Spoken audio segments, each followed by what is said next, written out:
നമസ്കാരം. ഞാൻ doctor Manju Kamal, consultant nephrologist, Apollo Adlux hospital, Angamaly.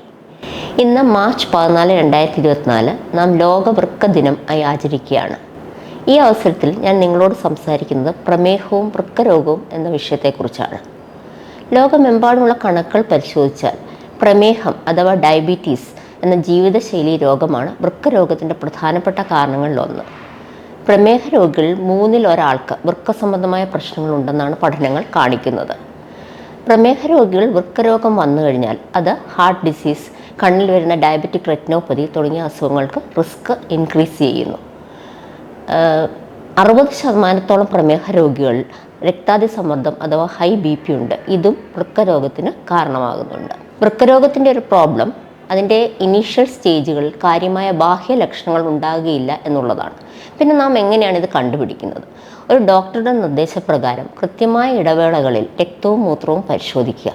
മൂത്രത്തിലെ albumin എന്ന പ്രോട്ടീൻ്റെ അളവ്, രക്തത്തിലെ യൂറിയ, ക്രിയാറ്റിനിൻ, സോഡിയം, പൊട്ടാഷ്യം തുടങ്ങിയ ലവണങ്ങളുടെ അളവ്, ഹീമോഗ്ലോബിൻ, HbA1c തുടങ്ങിയവ റെഗുലറായി മോണിറ്റർ ചെയ്ത് അതിൽ വരുന്ന വ്യത്യാസങ്ങൾ നേരത്തെ തന്നെ കണ്ടെത്തി അതിനുള്ള കറക്റ്റായ ചികിത്സ തേടുക.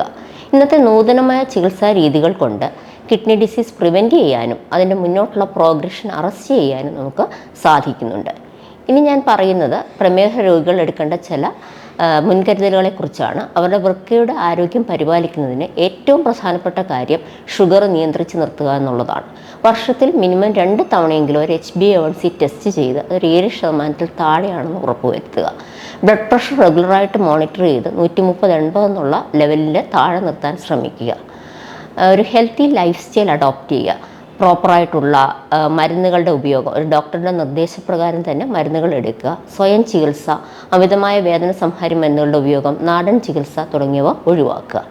ഈ മുൻകരുതലുകൾ കൊണ്ട് നമുക്ക് നമ്മുടെ വൃക്കകളുടെ ആരോഗ്യത്തെ പരിപാലിക്കാൻ പറ്റും. ഈ വൃക്ക ദിനത്തിൽ ഞാൻ ഓരോരുത്തർക്കും healthy kidneys for a healthy life ആശംസിക്കുന്നു. Thank U.